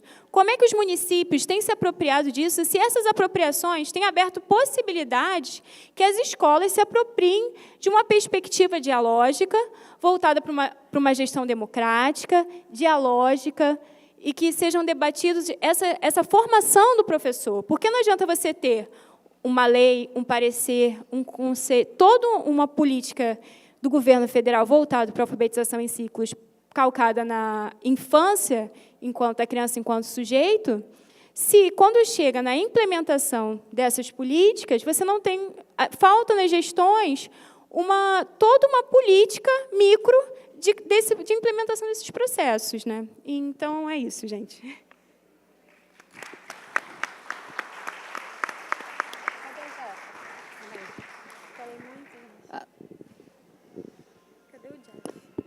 Alô? Acho que esse aqui não está, não. Esse aqui. Bom, gente, agora nós vamos abrir para o debate. Ainda temos meia horinha, quer dizer, meia hora não, 20 minutos para o debate e 10 minutos para o sorteio. Depois é melhor. Vamos lá. Nós temos ali os livros que serão sorteados e aí só poderemos entregar quem estiver aqui será pela frequência, tá bom? Vamos lá. Quem gostaria de fazer a primeira pergunta? Tem a professora. Eu só preciso que seja no microfone que nós estamos gravando. Boa tarde. Eu sou de Rio Bonito, município de Rio Bonito. Não sei se é bem uma pergunta, mas uma grande reflexão para a gente fazer junto, rapidamente. Eu gostei muito de todas as exposições, né? Nós aprendemos muito, e a minha experiência pessoal me colocou ao inverso do que a gente está colocando. Eu fiz o PNAC como cursista, hoje eu estou na orientação de alfabetização lá no município de Rio Bonito, vindo aqui buscar, né, esses conhecimentos, e trabalho numa rede particular. E o interessante que a gente vê acontecer é que o PNAC em Rio Bonito foi realizado todos os anos com muita adesão dos professores, mas nós não tivemos o ciclo. A seriação permaneceu, a reprovação permaneceu, e com muitos questionamentos daqueles que, como eu, muitos, nos questionávamos. Estamos estudando tanto e continuamos recebendo crianças de 15 anos, como eu, como professora no passado, tinha uma turma de 9 a 15 anos no terceiro ano, com 6 crianças sem alfabetizar. Então, isso é muito grave no que tange as providências estruturais para nos apoiar, porque os professores querem, mas muitas vezes nós não conseguimos desenvolver. E, em contrapartida disso, rapidinho, tá? Prometo. Eu estou numa escola particular, ano passado como professora, esse ano como coordenadora pedagógica. E eu vi o ciclo acontecer. É uma escola cenecista, que é tida como muito mais tradicional, mas nós temos o ciclo até o terceiro ano. E, como coordenadora, eu fui aprendendo a acompanhar os alunos que não são retidos no primeiro nem no segundo ano. E a minha surpresa como orientadora foi ter essa perspectiva muito positiva dos alunos que não tinham conseguido a leitura convencional no primeiro ano estarem progredindo agora no segundo ano, dentro dos seus ritmos. É óbvio que a gente está falando de duas realidades. Tem a massa popular, que a gente tem N problemas, mas é possível, porque quando a gente tem uma estrutura para realizar, eu vi a questão da atividade avaliativa, não valer nota. Ah, mas a criança não vai fazer nada, como vai ser avaliada esse segundo ano? E eu aprendi lá, dentro dessa escola, como orientadora, junto com meus professores, que a gente tem uma ficha avaliativa de conhecimento, uma progressão desse aluno, e ele vai participando gradativamente das provas sem valer nota, como atividade avaliativa de progressão. E a gente vai analisando quem está conseguindo e quem não está. Então, o justo é que a rede pública tenha a estrutura da rede particular para que o ciclo seja cumprido como ele deve ser. Porque nós acreditamos no ciclo. Tá bom? Mas, Patrícia, quer falar? Hoje de manhã, a gente teve uma pergunta única para a mesa, que acabou sendo direcionada à professora, né? Eu acho que a gente está na hora de pensar em escola. Acho que quando você fala essa questão, você está falando assim, nós precisamos pensar em escola. A gente tem muito, assim, professores isolados. Aqui no Rio, por exemplo, o fluxo é enorme, os professores ficam rodando em várias escolas. Está na hora de a gente reivindicar essa infraestrutura. A escola tem que acolher a equipe. Aí foi aí o que vocês estão trazendo da pesquisa. Quer dizer, se enquanto a gente não tiver escola que eu estou dizendo, equipe, é quem trabalha junto, é quem está discutindo, é quem está sentando para ver o que está acontecendo com o aluno, né? O que está acontecendo com aquela professora. Porque se tem alguma coisa acontecendo, né, a gente poder fazer junto e resolver junto. Então, nós estamos carecendo de escola, pelo menos é o que eu percebo, de um projeto político, pedagógico, que dê uma condição da escola funcionar enquanto espaço. Por que a escola particular funciona? É que quem não se enquadra é embora demitido. Você vai dizer, tem uma questão autoritária, eu não estou dizendo que é para a gente fazer isso, mas há uma equipe, ainda que forçada, né? Agora, como a gente tem a questão da escola pública, ela tem essa mobilidade, né? Que tem um lado bom, não estou dizendo que não, mas tem um outro lado que a gente precisa reivindicar esse espaço. E eu acho que a professora que falou de manhã falou uma coisa importante, quer dizer, a gente tem uma base nacional comum em termos de currículo, mas a gente não tem uma base nacional comum em termos de infraestrutura. Qual é a base comum que a gente tem que ter para funcionar? O professor Antônio Nova esteve aqui. Ele não conseguiu responder uma pergunta. Ele disse, só no Brasil me fazem essa pergunta. Qual é a pergunta? Por que um professor roda tanto 3, 4 escolas? Ele disse, no mundo não tem isso. Então, nós temos que reivindicar uma escola que você chegue, um salário, uma carreira, que a gente possa estar trabalhando numa escola só, que vire escola, que os professores possam ter ali um espaço de troca entre eles, troca com as famílias. Então, enquanto a gente tiver essa escola, sem o professor sacrificado desse jeito, né? Você mesmo disse aqui, você trabalha lá na escola pública e trabalha na escola particular. Então, se pegar aqui, todo mundo tem 2, 3 lugares. Gente, isso não é possível, né?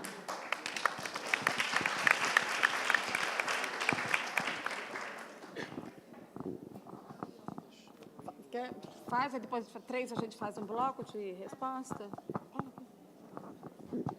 Ah, tem uma lá atrás. Espera aí, agora você vai ser a 4ª. A gente faz um bloco de 4.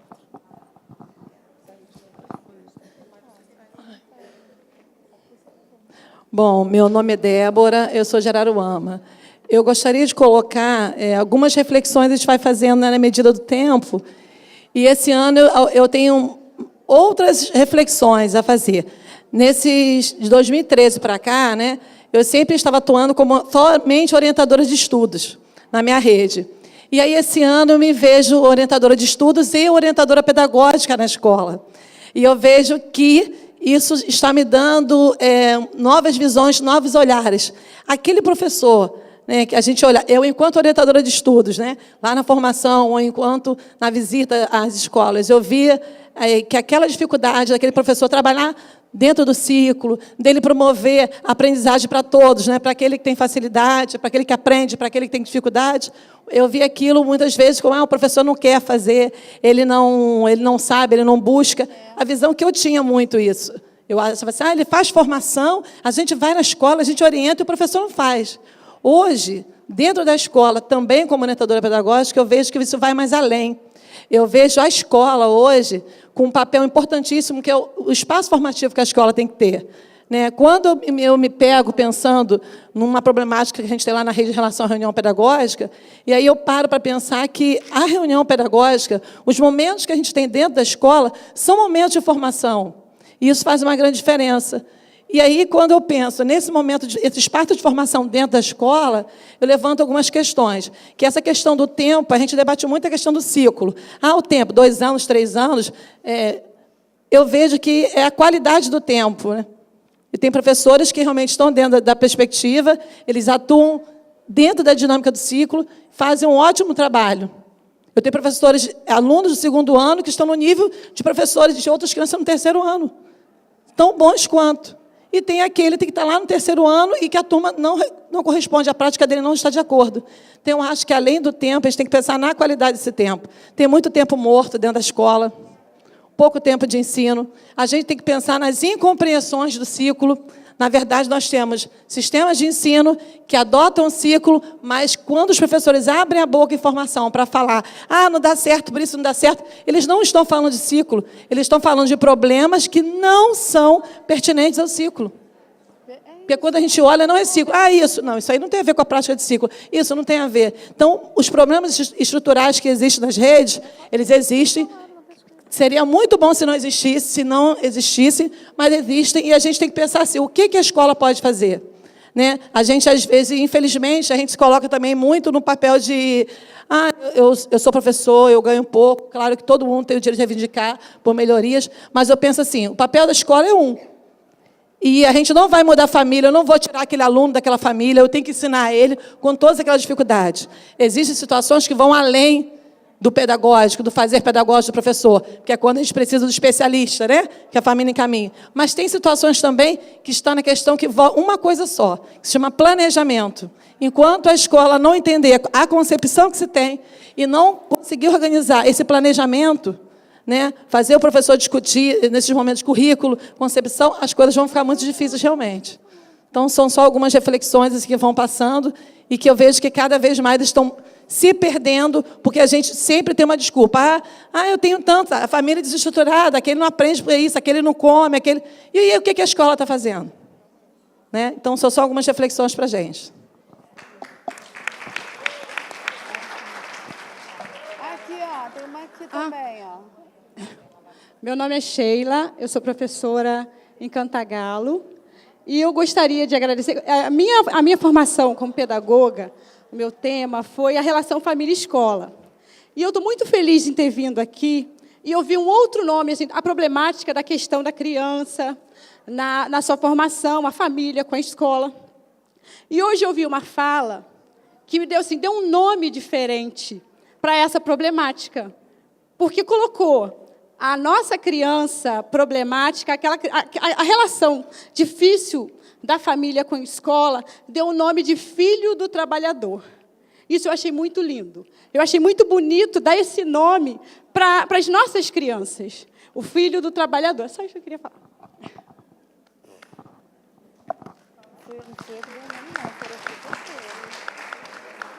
Tem uma aqui. E o João está fazendo 2 funções. Bom, é bem rapidinho. Considerando 1949 como o início, nós estamos há 68 anos falando basicamente as mesmas coisas sem conseguir fazer acontecer. Que me parece que essa modificação ela vai ter que se dar dentro da escola. Porque esperar aquela lista de questões... Não que eu não queira, tá? Bons salários, não, pelo amor de Deus. Nilza, Rio de Janeiro, terceira CRE. Não vão pensar que eu estou 100% satisfeita. Quer dizer que, se ficar na dependência de todas aquelas colocações que os professores fazem, são pertinentes, e eu fiquei até um pouco triste, porque eu esperava que determinadas coisas só estivessem acontecendo no Rio de Janeiro. A gente quer que seja menor. Mas, quando a gente tem um Pacto Nacional de Alfabetização na idade certa, é sinal que o país não caminha todo 100%. Já dava para perceber. E ouvir que o Espírito Santo também tem questões semelhantes, me deixou um pouco, assim, não menos forte, mas um pouco mais apreensivo. Então, o que acontece? Nós temos que fortalecer na escola. A formação, os CEs, não estão acontecendo. Não é um processo uniforme. O que chega na escola, chega capenga, capenga, precário. O que o espaço acadêmico produz não está chegando 90% ao professor em sala de aula, sua regente de turma. Então, acho que essa mudança ela precisa acontecer, um fortalecimento da escola mesmo. E uma sugestão, aconteceu o ano passado, e eu já achei importante, o coordenador pedagógico ser inserido no PNAE, o fortalecimento do coordenador, porque ele é um multiplicador mais forte. Não está fácil o professor sair da sala de aula para estar aqui. Hoje eu estou porque é CE, é terceiro ano, o Rio de Janeiro tem um terceiro ano organizado, na terça-feira, na expectativa da formação externa. Senão, não poderia estar. Então, nós temos... Paulo Freire não falou aquela situação atual, é uma questão de ideologia. Nós vamos escrever, mas, para fazer acontecer, muita gente tem que estar disposta a abrir mão do espaço de poder. O dia que ficar bonitinho, aquilo tudo atendido, pronto, o povo vai pensar, né? Então, eu creio que não devemos desistir, o caminho é por aí, tá?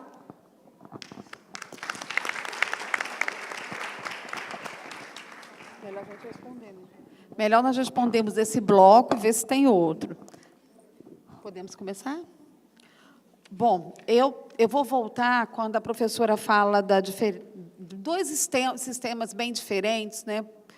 Eu gosto de voltar num posicionamento que eu tive um dia, uma professora, que ela disse, existe a escola, a rede pública e existe a escola privada. Ela diz, a escola privada não é uma rede, porque cada um tem sua proposta. E eu fico pensando assim, na escola pública, nós temos que garantir esse debate, e ele é muito difícil. Uma das coisas que mais chama a atenção nas rodas de conversa com os professores alfabetizadores foi justamente isso que a Patrícia sugere, que é a constituição da ideia de escola. Um dia, eu conversando até com o Nova, ele não é a favor de políticas educacionais como o PNAE. Ele vai defender que a formação seja em serviço e na escola. Ideal. Mas eu também tive, né, o convívio, durante esses anos, com os professores dizendo que o que eles dizem para o orientador de estudo do PNAE, que muitas vezes não dizem para um diretor, não dizem na escola, que o debate que tinha no PNAE, que não tinha lá na escola. Então, nós estamos... eu até falei, como nós vamos constituir agora esse espaço de formação da escola, e o MEC vem tentando insistir nisso, nós vamos ter um grande trabalho em 2017. Os professores falam o tempo todo de uma solidão profissional. Primeiro, eles foram forçados, aí eu vou voltar à professora da manhã, as avaliações em larga escala, fizeram um tipo de socialização, cada um na sua sala se defendendo. A solidão profissional cresceu e eu tenho que me virar com a minha turma. Professores são avaliados por bonificações, então ele não pode dizer que ele não está entendendo.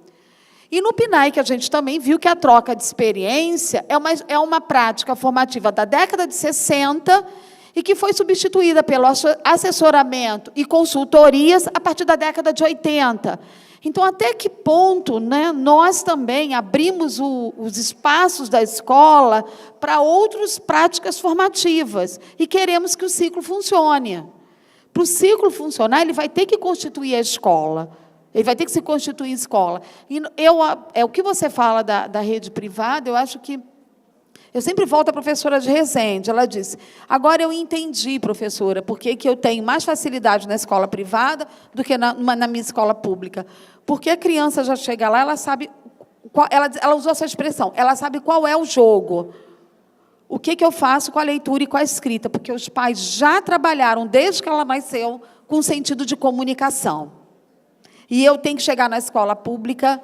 A criança sabe a escrita, ela sabe o que é letra, ela sabe que tem coisa ali para escrever, mas quais são os sentidos? Então, qual é a prática de alfabetização que eu vou seguir? E os professores mostraram muitas dificuldades para lidar com isso. E assim, e não fui eu também trabalhei, e na minha tese de doutorado, eu usei a ideia de escola para pobres. E os professores do PNAE que estão dizendo, não é pobre, foram os professores alfabetizadores que disseram, escola é uma escola formada por filhos de trabalhadores. Seja a forma que consegue, né, o sustento, eles são trabalhadores. E detalhe, eu não vou colocar aqui porque eu não tenho estatística, mas me parecem mulheres trabalhadoras, porque muitas são mulheres que tomam conta de seus filhos. Então, que escola é essa? E não é não desqualificá-la, mas eu preciso avançar nesse debate. Porque a professora vai mostrando para a gente que ela não é contra isso, e não tem nada mais angustiante para um professor alfabetizador do que não conseguir fazer a criança ler e escrever. Eles falam isso claramente. Dói muito para um professor, ele sente culpa. E como é que nós vimos as culpas? Nos discursos que eles utilizam, no choro, no desespero, nas expressões que eles dizem: tive vontade de abandonar, tive vontade de trocar de profissão, não posso, chego mal em casa, estou tomando antidepressivo, vivo à base de Rivotril. São situações que a gente precisa pensar. A gente deu muita atenção à ideia de criança. E a gente não pode perder esse ganho. Jordana chamou muita atenção para isso, né? E a gente vem dialogando muito. Mas eu preciso pensar nesse professor alfabetizador, porque ele está lidando com as crianças nesse processo, e ele tem, sim, um adoecimento psíquico, e o 3º ano é como elas se intitulam, as rainhas do abacaxi. É muito difícil para uma professora chegar... A gente diz, são turmas heterogêneas. Para nós, assim, quem está na academia, diz, a turma heterogênea, legal. Mas a professora diz, olha, não é um trabalho fácil eu ficar com tantas crianças, em diferentes períodos, em diferentes processos, 30 crianças nessas escalas. Isso é muito difícil. E é difícil, sim. Então, nós temos que pensar como nós vamos avançar nesse debate. E não apenas colocar esse tipo de situação para os professores. Eu concordo com a Elaine, acho que esse espaço da escola é um espaço muito difícil, árduo. Acho que muitas vezes as condições materiais, a infraestrutura não possibilita que seja feito muitas vezes um bom trabalho. Estava uma colega minha, que é professora na Maré, estava contando que estava dando aula e, de repente, entrou um caveirão dentro da escola. E aí teve que correr para um lado com as crianças, as famílias correrem para o outro. E aí ela falou, no outro dia, eu tenho que dar prova de matemática. Como é que eu vou chegar para essas crianças que passaram por essa situação que um caveirão entrou dentro da escola? Quer dizer, não, foram 3. E sentar no outro dia, respirar fundo e falar, olha, gente, hoje é dia da prova de matemática. E, assim, são questões que são muito complexas quando a gente vai pensar em escola. Mas eu acho também, eu acho que retoma as falas da manhã, que eu acho que um dos caminhos que a gente pode pensar para que esse processo se articule, essa visão dialógica, de infância, de aquisição da leitura escrita, da linguagem, possa se articular, um dos caminhos é a literatura, porque a literatura ela possibilita que a gente veja diferentes formas de se apropriar dessa linguagem escrita. E essa literatura ela também faz com que a criança possa também se identificar enquanto sujeito, ver as diferentes formas de escrita, um conto, uma poesia, uma parlenda, uma brincadeira de palavras. Isso tudo, muitas vezes, faz fazer com que a criança também se veja ali. A imaginação, a apropriação da brincadeira. Quando eu trabalhava com as crianças, era muito legal quando a gente trazia parlendas para as crianças. Era o jogo de palavras, eram caminhos que a gente não resolvem os problemas que a escola tem enquanto instituição, enquanto as condições materiais, enquanto as questões... N problemas que a instituição escola tem no nosso país, nos diferentes sistemas de ensino, mas é um caminho, porque eu acho que eu compreendo todas as questões que a escola tem, compartilho da fala da colega, mas é também importante que a gente reconheça que também existam caminhos, apesar das inúmeras dificuldades. Claro, a formação ela é um caminho essencial para que outros caminhos sejam construídos. Porque não dá para você trabalhar todo dia e nunca debater a sua prática, nunca refletir sobre o que é feito, não ter um auxílio também para refletir, pensar e adquirir novos conhecimentos e buscar respostas para questionamentos que você tem da sua própria prática. Então, assim, caminhos existem, em que a gente também possa ver a importância dessa escola como formação de sujeito, porque a escola pública, apesar dos inúmeros problemas, ela é um espaço de formação. Muitas das crianças que nós conhecemos, muitas crianças do nosso país, do nosso município, da nossa cidade, têm somente a escola pública como espaço de conhecimento. Então, eu acho que a gente vive um momento político muito difícil, um momento social muito difícil também, mas eu acho que a gente também tem que procurar ver na literatura um desses caminhos e buscar caminhos para que a gente possa se fortalecer nesse espaço de formação e de valorização docente. Bom, vou só comentar uma questão, e aí é meio defesa também. Né? Eu acho fundamental, acho importantíssimo que nós tenhamos outros sujeitos, outros profissionais na escola, nesses movimentos de formação do PENAIC. Né? Os coordenadores pedagógicos, os diretores, seria muito bom que os diretores estivessem junto também, e outros profissionais. Mas eu considero a defesa principal é garantir que nós, professores, possamos ter esses espaços.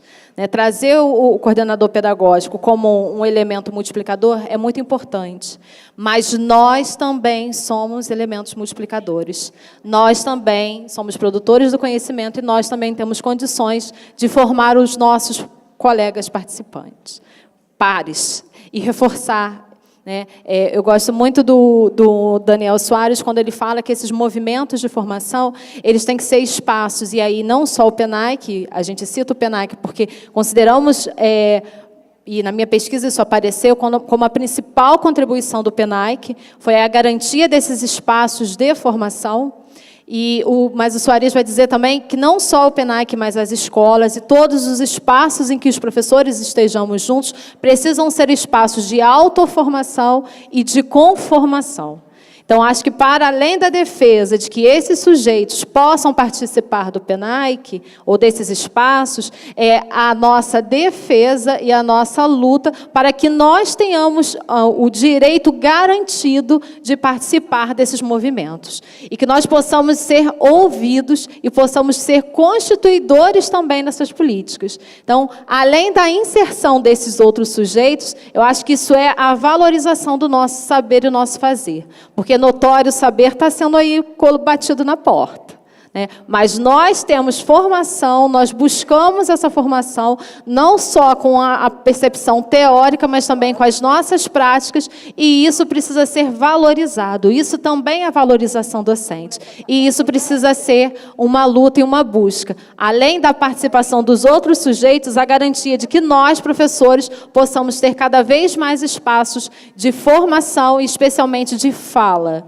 Né, que possam ser espaços de formação, não que nós apenas ouçamos, mas que nós também possamos falar, contribuir e ter o nosso saber e o nosso fazer valorizado. Então, só isso. Gente, nós estamos com limite de horário, já pediram para a gente finalizar.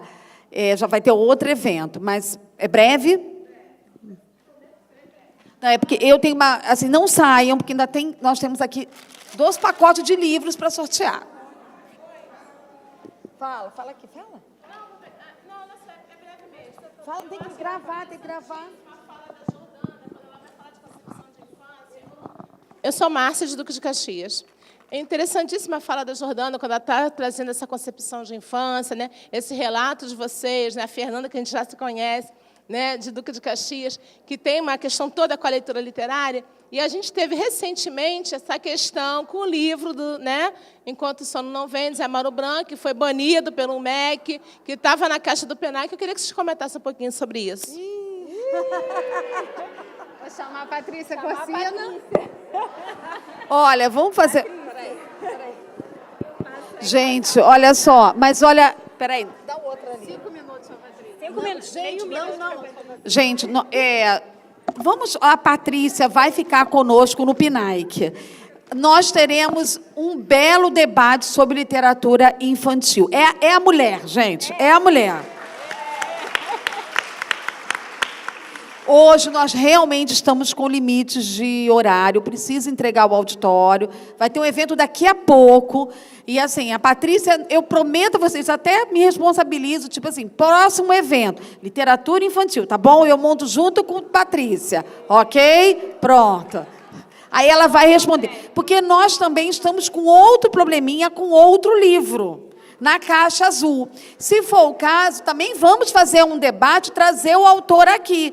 Ele já se propôs vir ao Rio de Janeiro para dialogar sobre o que ele fez com o livro, tá? Tá, a caixa azul será o debate, então. Já temos até o título. Mas agora eu preciso encerrar. Patrícia, até podemos combinar depois, não é?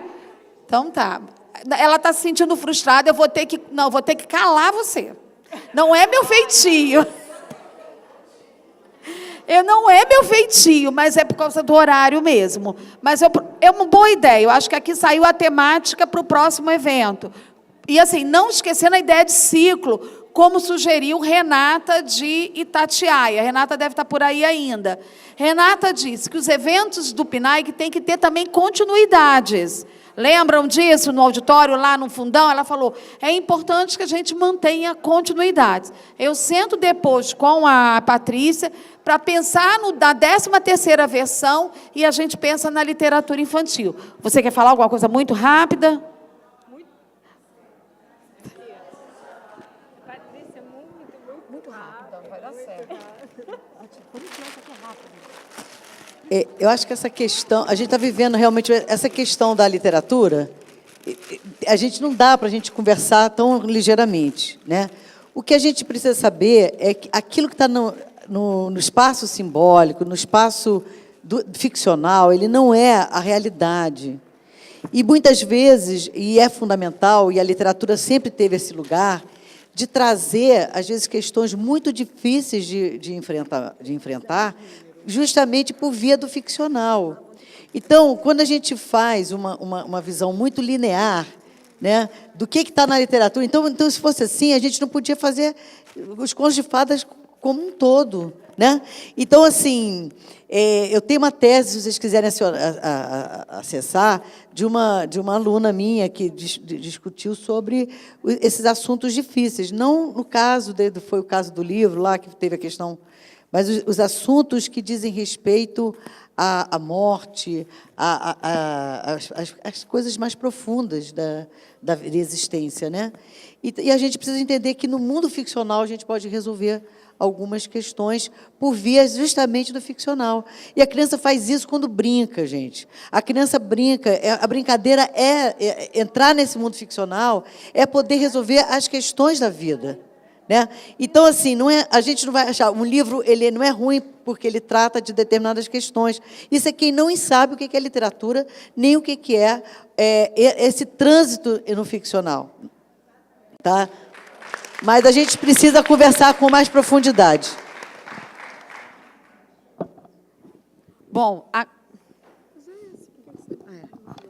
agora vamos ao sorteio. Vamos pela lista de presença. Eu vou pedir as duas colegas aqui para ir dando os números, tá bom? Porque se eu pedir a vocês... Bom, vamos lá. Vamos lá. Você diga o número e o nome. 60, Vanessa Gomes de Souza Pereira, Rio das Ostras. Rio das Ostras está aí? Já foi. Diz outro. Maria Carolina, acho que é Q de Souza, Cabo Frio. Cabo Frio está aí? Eu não sei qual é o... Põe aqui, você escolhe. Você vai escolher, tá? Você escolhe. Você escolhe. É surpresa. Vai, diz outra aí por causa da hora. Agora é a Fernanda. Fernanda. O dia do meu aniversário. 4. Número 4 vai ser a Dilceia de alguma coisa Menezes, de Iguaba. Já foi? Então, vou para um mês. Flávia da Conceição Almeida, de Pati de Alferes. Agora toma você. Vai você. Terezinha Leal de Souza, Niterói. Niterói está aí? Niterói. Já foi. Pega aí. Passa para Viviane Portela, Petrópolis. Viviane Portela. Não sei, não estou entendendo o que está escrito. Portilho. Viviane Portilho. É ela mesma. É porque tá difícil aqui de entender a letra. Ainda bem que tinha o Petrópolis. Vai você. Fica Ó, vou olhar na lista sem... escolhe o que você quiser. Para olhar, ó. Tatiana de Oliveira Rios, Cardoso Moreira. Ali. Aline Cunha, de Queimados. Queimados. Está aí? Fabiola da Silva, Tanguá. Fabiola da Silva. Você é de São Gonçalo. Gente, não tem o São Gonçalo aqui. Vai outra lista. Vai outra lista. Ó, Vai, Fernanda. Lícia Helena Porto Gomes. Não tem isso. Vai, escolhe outro município agora. Outro município, Carina, Três Rios. Carina Três Rios. Tá aí. Não, não é todos, não. Renata Alves Barbosa, de Tatiaia. Renata foi embora. Vitor Não. Hugo, Maricá. Vitor Hugo Maricá. Tava... Ó, vou pegar o primeiro nome da lista aqui. O último, Priscila de Almeida, de Rio das Ostras. Então vai de novo. Não. Jane da Silva. Peguei o último, Silva, hein? Caxias. Caxias, saiu Caxias. Gente, não tem São Gonçalo. Pegar o primeiro aqui dessa lista. Josiane Carvalho dos Santos, Pinheiral. Pinheiral tá aí? Lá atrás. Ê, Pinheiral. Solange Cantagalo.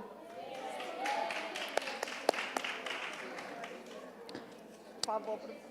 Pegar um do meio aqui, número 20. Carla Aparecida da Silva, de Conceição de Macabu. Conceição de Macabu.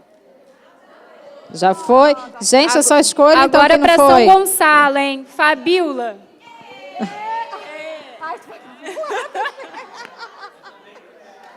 Olha, vou pegar... Eu tô indo por um critério, gente. Ó, primeira da lista. Cirleide do Nascimento, de Itaguaí. Itaguaí, tá aí? Tá. Número 1, gente. A primeira que chegou hoje. Michele merece. de Castro, Magé. Michele Magé. Michele de Castro. Viu? Não, Érica Itaocara. Érica Itaocara. Elas saem cedo. Fala aí, Elane, de 1 a 14, menos 1. 25. Adriana de Azevedo Paz. Não. Ela foi ao banheiro. Ela tá aí mesmo? Robson. Robson de Rio das Flores. Robson de Rio das Flores. Leila Fala. Barra Mansa. Ela tá aí? Deixa eu... Fala de 29 a 40. 29 a 40, 35. 35, Wagner Miller Silva. Ê! Saiu primeiro, gente. Um de 68 a 140. 68 a 140, 78.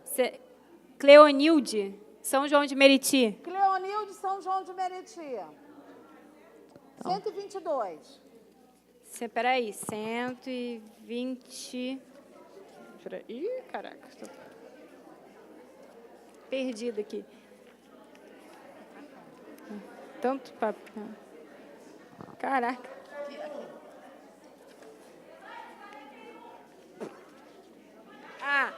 Elaine de Macaé, 122. Elaine Salgado. Vai, mais lá pro final. Vai. De 41 a 53. Oi? De 41 a 53. 41. Simone Antunes. Agora acabou. Acabou? Tinha que ser, né? Gente, olha só. Não precisa sambar, não, sem torcer também. Olha só, gente, nós gostaríamos de agradecer, dizer para vocês que foi a Livraria Universo que doou os livros. É só vocês procurarem aqui que vocês vão achar a livraria. Tá? E agradeço ao Miguel. Quem sabe, vai lá, dá um aperto de mão para ele voltar com mais livro no próximo encontro. E esperamos vocês no próximo encontro da alfabetização na cidade do Rio de Janeiro. E obrigada, tá? E uma boa semana aí para vocês.